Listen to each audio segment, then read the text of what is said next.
Abacus. An abacus is a simple counting tool made of beads sliding on rods, traditionally used for arithmetic calculations. Before calculators were invented, merchants often used an abacus to quickly and efficiently tally up their sales. Before calculators were invented, merchants often used an abacus to quickly and efficiently tally up their sales. In many parts of the world, children are still taught how to use an abacus to improve their mental math skills and understanding of numbers.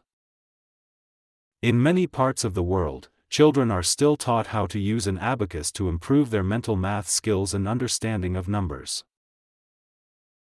The museum displayed an ancient abacus, showing visitors how civilizations used it to perform mathematical operations centuries ago.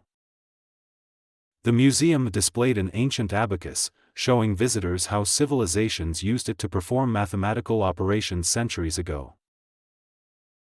Even though modern technology has replaced it, some accountants in traditional markets still prefer to use the abacus for calculations.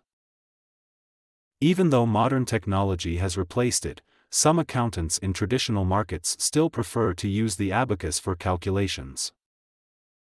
Using an abacus requires a lot of concentration, but once you get the hang of it, it's an incredibly fast way to do arithmetic. Using an abacus requires a lot of concentration, but once you get the hang of it, it's an incredibly fast way to do arithmetic.